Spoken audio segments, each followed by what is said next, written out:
Je réagis à vos commentaires. Vous êtes nombreux à me mettre des commentaires très positifs, je vous en remercie, c'est super agréable, etc. Ça me fait toujours chaud au cœur, je suis vraiment très content de pouvoir vous y répondre. Et la plupart du temps, vraiment, je réponds à tous les commentaires. Donc ça, c'est le côté positif. Le côté négatif, c'est que j'en ai certains, voilà, qui se permettent de me juger. Alors moi, j'ai rien contre le fait, tu vois, qu'ils aient un avis personnel. Ça, c'est ok. Mais le fait de l'exposer comme ça, tu vois, dans un commentaire, c'est aussi une façon de me juger. Et de me dire à moi que je suis vulgaire parce que j'utilise deux, trois grossièretés de temps en temps, je m'en excuse d'ailleurs pour les plus petits, mais je m'en excuse pas pour les plus grands. Arrêtez de vivre dans un monde de bisounours, les gars. Si, enfin voilà, si on peut plus appeler un chat, voilà, ça veut dire qu'on utilise une espèce de langue de bois, et donc je vais devoir contenir mes propos pour ne plus être grossier et ne plus dire ce que j'ai fondamentalement dans le cœur et ce que j'ai fondamentalement envie de vous transmettre. Et ça me paraît compliqué à réaliser. Alors, même si je fais de toute façon déjà des efforts qui me paraissent moi assez surnaturels hein, pour garder un langage élégant et pas trop grossier sur YouTube, je ne peux pas non plus confiner toutes mes expressions et mes réactions. Et parfois, ben voilà, ça déborde un petit peu. Et je pourrais les couper au montage, ces trucs-là. Mais en réalité, et voilà, j'ai pas envie de m'auto-censurer. Je vais pas me biper dans mes vidéos, ça me paraît trop compliqué. Mais je voulais surtout réagir sur la différence entre être vulgaire et être grossier. Parce que moi, je veux bien être grossier de temps en temps, avoir un langage grossier par moment. Ok, ça c'est la réalité, on va pas se mentir, je ne vais pas me mentir, je suis ok avec ça. Mais de là à être considéré comme quelqu'un de vulgaire, je suis pas vraiment d'accord et je vais vous montrer juste après cette intro pourquoi est-ce que je ne suis pas vulgaire, je suis simplement un peu ruste, un peu campagnard, un peu grossier dans mes expressions, mais ça s'arrête là. J'ai une bonne éducation et je vais vous montrer tout de suite que la vulgarité, c'est pas ce que vous pensez.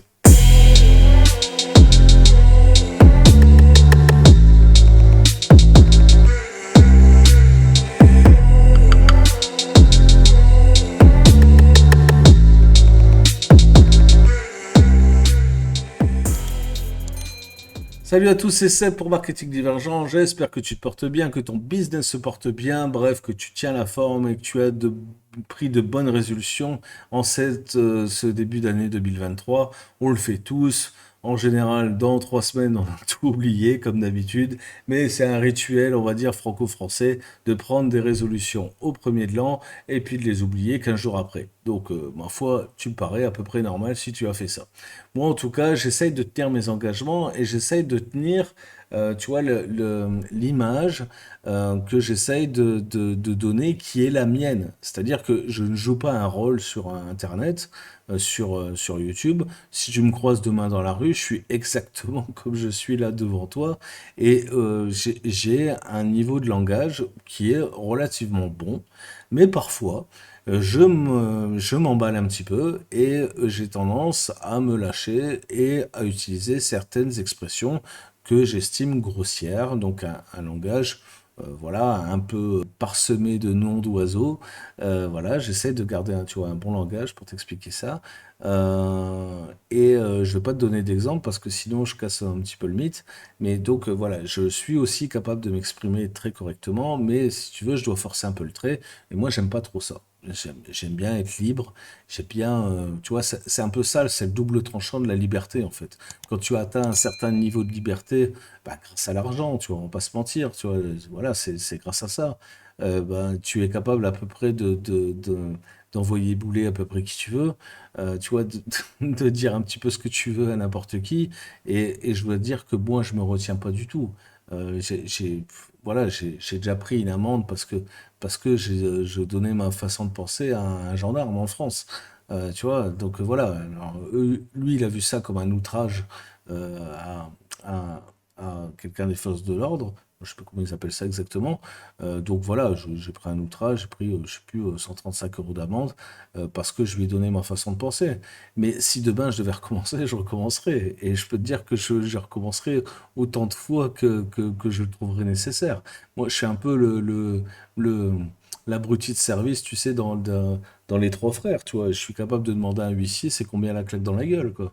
Donc, tu vois, regarde, là, j'essaie de faire des efforts et pourtant, je vais te dire, je viens de sortir une petite grossièreté.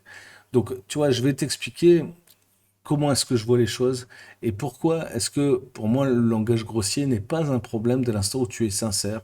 Par contre, il y a des choses que moi je trouve vulgaires, mais ultra vulgaires, et je trouve que c'est de plus en plus vulgaire. Et la France est devenue de plus en plus vulgaire par ses politiques et par sa représentation dans le monde. Et je vais te montrer quelques exemples, voilà, qui me sautent aux yeux là aujourd'hui. Voilà, dont j'ai conscience moi depuis déjà une quinzaine d'années, hein. C'est pour ça que j'ai quitté la France, parce que je trouvais la France vulgaire. Je vais t'expliquer pourquoi, et on verra si tu es d'accord avec moi. N'hésite pas à me dire en commentaire si tu penses que j'ai raison ou si tu penses que j'ai tort. Alors la première vidéo que j'ai trouvée, moi, la plus vulgaire pour 2022, c'est celle-ci. Je te laisse apprécier. Et puis il y a le travailler plus longtemps. Nous sommes dans une société qui vieillit, c'est une chance. Il est donc normal, surtout compte tenu aujourd'hui de la nature des comptes publics, de la réalité, que nous travaillons plus. Et donc à cet égard, la réforme que je souhaite mener, c'est d'augmenter l'âge légal progressivement, de mener cet âge légal jusqu'à 65 ans. Tant qu'on n'a pas réglé le problème du chômage dans notre pays, franchement, ce serait assez hypocrite de décaler l'âge légal. Voilà ce que je trouve, moi, vulgaire. Le mec, pour se faire élire, il va raconter de la merde, hein, qu'il pourra pas tenir, il le sait très bien. Et pourtant, quelques temps après, ben voilà, il va dire exactement le contraire. On regarde la suite. Je veux dire, quand aujourd'hui on est peu qualifié, quand on vit dans une région qui est en difficulté industrielle, quand on est soi-même en difficulté, qu'on a une carrière fracturée, bon courage déjà pour arriver à 62 ans. C'est ça la réalité de notre pays. Et alors on va dire, non, il faut maintenant aller à 64 ans. Vous savez déjà plus comment faire après 55 ans. Les gens vous disent, les emplois c'est plus bon pour vous. C'est ça la réalité. C'est le combat qu'on mène. On doit d'abord gagner ce combat avant d'aller expliquer aux gens, mes bons amis, travaillez plus longtemps. C'est le délai légal. Voilà le niveau de vulgarité que moi, je n'arrivais plus à supporter en France. Et c'est pas le seul politique à faire ça, hein. Ils le font tous, hein, ils le font tous. Donc pour moi, la langue de bois est vraiment le summum de la vulgarité. Et aujourd'hui, je pense que vous dire exactement les choses telles que je les pense, eh ben, c'est justement ne pas être vulgaire et ne pas manquer d'éducation. Autre vidéo maintenant que j'ai trouvé, que je trouve un niveau d'hypocrisie tellement haut que c'en est vulgaire. Donc on est en 2020, c'est pendant le confinement en France. Je vous laisse regarder et apprécier le contenu de cette petite vidéo. Depuis quelques jours, ils volent quasiment sans interruption. En cette période de confinement, les hommes de la section aérienne de la gendarmerie de Limoges disposent d'un outil irremplaçable. Depuis leur hélicoptère, ils voient tout, ils vont vite et partout. Hier, nous avons trouvé un campement avec une tente camouflée, vue du ciel, qui était très complexe à trouver pour les patrouilles au sol. Il a fallu ensuite les guider. Alors là, tu crois qu'en fait, ils cherchent de la criminalité, quoi, tu vois, c'est des gendarmes, machin, enfin, ils font leur boulot, les mecs, hein, tu vois, donc ils cherchent, je sais pas, des campements illégaux, tu vois, avec des mecs qui organisent des casses ou je sais pas quoi, enfin, tu vois, de la criminalité, en fait, c'est ça que tu penses. Et bah, bizarrement, en fait, la vidéo, en fait, va prendre tout un autre virage dans 3 secondes, je te laisse apprécier. Via la radio. On a vraiment une vue qui est facilitée en utilisant l'outil aérien. À quelques mètres du sol, au-dessus de la ville déserte ou des banlieues, les gendarmes peuvent distinguer tous les détails. Dans le cadre du confinement, vous n'avez pas le droit de vous promener. Rentrez chez vous. La différence, une personne... T'as entendu celle-là? Dans le cadre du confinement, vous n'avez pas le droit de vous promener. Mais on est où? On est en Afghanistan, quoi. Qu'est-ce que c'est que ce pays de merde? Qu'est-ce que c'est que ce truc? Les gens, ils font quoi, là? En plus de ça, tu vois, ils sont pas en groupe, ils sont pas machin. Tu vois, j'ai même l'impression, la vue du dessus, tu vois, qu'il y en a un, là, il a un masque. Enfin bref, tu vois. Qu'est-ce qu'ils font de mal, les gens? Ils sont en train de marcher, putain de merde. Ils sont en train de marcher. Et ça, tu trouves pas ça vulgaire, toi? Ben, moi, si. Moi, tu vois, ça me dépasse complètement, tu vois. Et toute la vidéo est comme ça. Je te laisse apprécier la suite. qui va faire ses courses ou fait une activité sportive avec le simple badaud en train de se promener est flagrante. On arrive très facilement à faire la différence. Et dans l'absolu, comme nous faisons intervenir des équipes au sol après, le doute sera levé à ce moment-là. L'hélicoptère joue aussi un rôle psychologique. Le bruit de ses passages répétés à basse altitude et ses messages diffusés par haut-parleurs sont particulièrement dissuasifs auprès des promeneurs. Je vous demande de quitter les lieux. Dans le cadre du confinement, vous êtes autorisé à rester sur place. La promenade est interdite. Rentrez chez vous. Au lac de Saint-Pardoux, on a eu 100% de verbalisation suite aux personnes qu'on a découvertes en hélicoptère. Et voilà, on y arrive. Le summum de la vulgarité. On a eu 100% de verbalisation. Voilà. Donc les mecs, en fait, tournent en hélico. Ça coûte une fortune aux contribuables, toutes ces conneries. Pour faire la morale à des gens qui sont en train de faire un petit peu de sport pour se dégourdir les jambes, parce qu'ils en ont marre d'être cloîtrés depuis des mois dans leur putain d'appartement, et on leur pète un plomb dessus, parce que t'as vu là le dernier, là, c'était un coureur, quoi, tu vois, il faisait son footing, le mec, il était juste en train de faire une petite pause, là, tranquille sur le banc, et ben non, lui, il va prendre 135 € d'amende. Et ben moi, j'appelle ça de la putain de vulgarité, voilà. Parlons maintenant de la prophétie de George Orwell. Alors, George Orwell, c'est pas un mec que je porte dans mon cœur parce que bah il a une vision du capitalisme que je trouve un petit peu voilà surfaite, machin, etc. Mais par contre, il dit un truc vrai, c'est que en fait, au lieu d'appeler un esclave, on va lui dire, c'est plutôt, on va plus le voir comme une victime en fait du système. Voilà. Hein, on essaye de transformer un peu le titre des gens. C'est un peu comme au lieu d'appeler une femme de ménage, hein, on trouve ça dévalorisant, tu vois, comme titre. Et bon, on va lui dire que c'est une technicienne de surface. Mais ça reste quand même une femme de ménage, hein, on est bien d'accord. Mais pour elle, tu vois, ça serait mieux. Hein, ça serait mieux. Donc on va l'encourager à se mentir, à être hypocrite avec elle-même. C'est-à-dire, au lieu qu'elle pense qu'elle est femme de ménage, elle va être technicienne de surface. C'est vrai que ça fait vachement mieux d'être technicien d'une surface. Voilà. C'est ce qu'on essaye de faire en France. Et c'est ce qui se répand de partout. Alors, on va écouter ce que ce monsieur a raconté.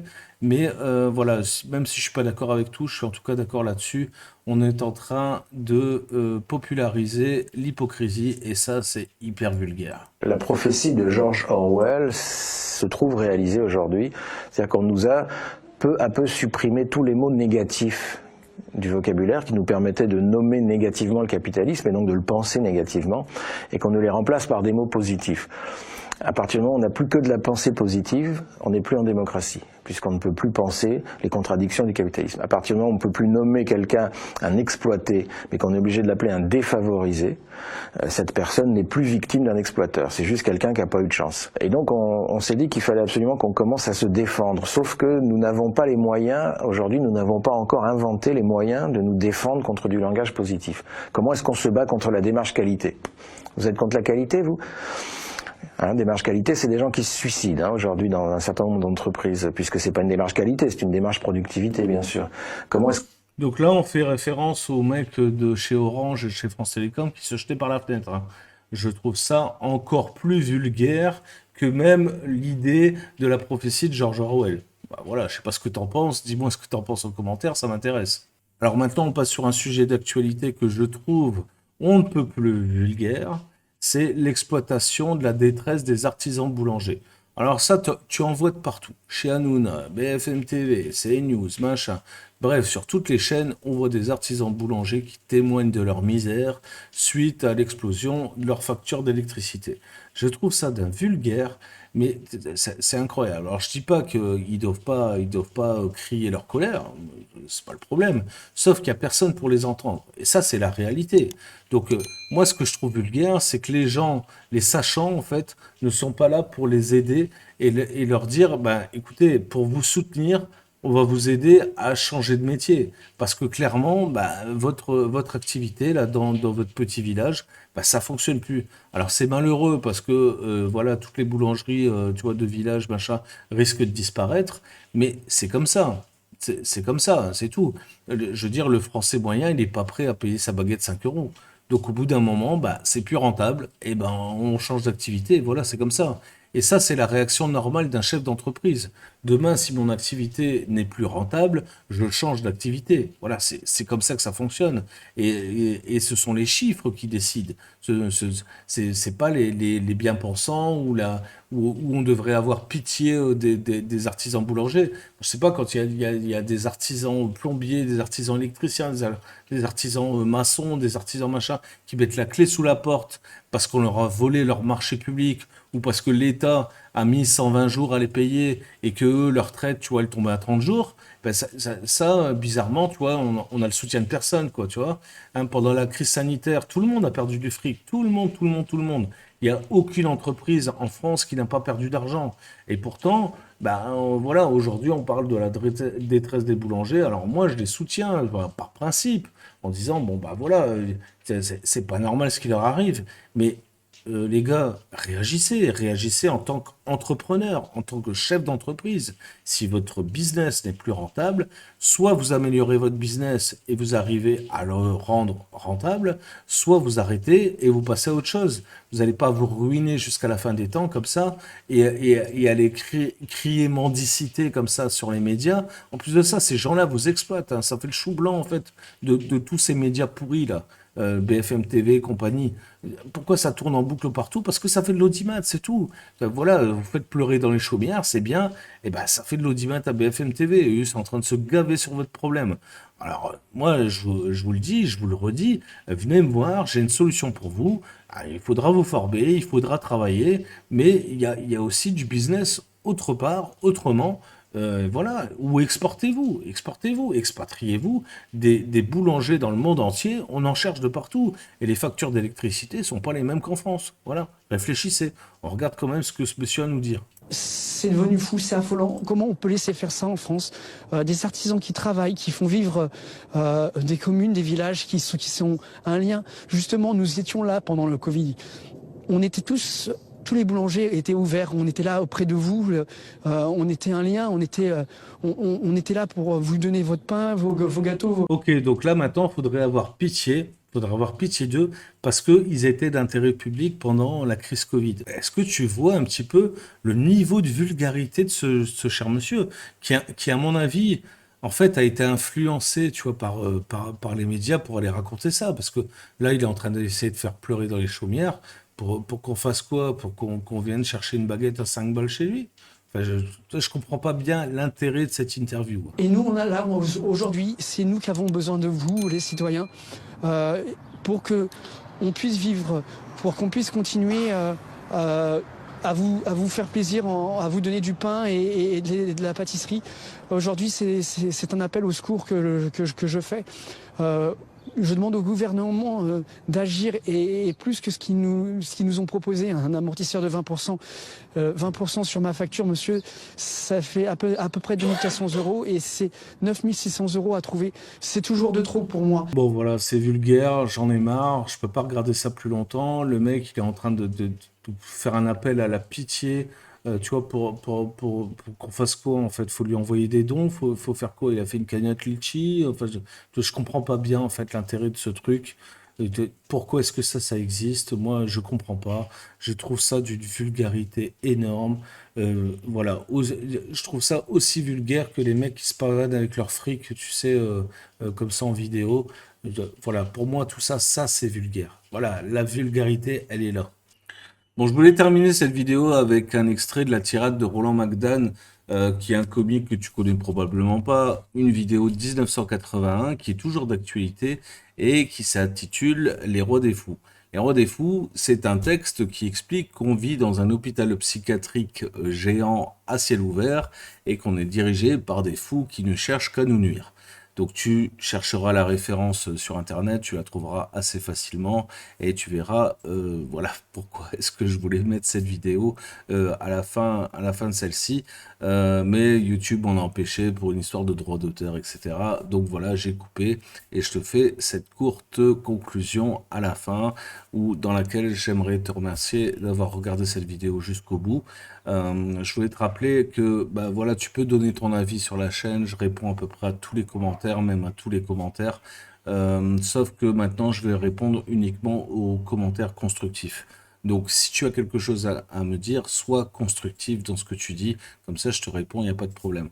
Maintenant, les petits commentaires du genre, tu dis tout le temps, tu vois, ou tu le dis, voilà, ou t'es grossier, ah, machin, toi, c'est vulgaire. Tous ces trucs-là, je vais éviter d'y répondre. Ça commence à me casser les couilles.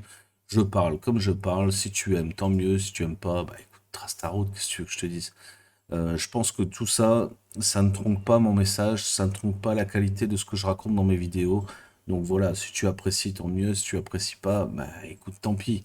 Et si tu as des enfants autour de toi, parce qu'on l'a sorti aussi celle-là, eh ben il suffit de prendre un casque, frérot. Voilà, hein. Et puis je pense que tes enfants en entendront d'autres à l'école. Donc t'inquiète pas, c'est pas les deux, trois noms d'oiseaux qui font entendre dans mes vidéos qui vont changer catégoriquement leur politesse et leur éducation, hein. Ne pense pas. Quoi qu'il en soit, si tu as apprécié mon contenu, n'hésite pas à me mettre un like. Si tu n'es pas encore abonné, bah, la cloche abonnée, toujours pas d'impôt dessus. Donc abonne-toi et on se voit bientôt pour une prochaine vidéo. Ciao, bye, c'était Seb. Ciao.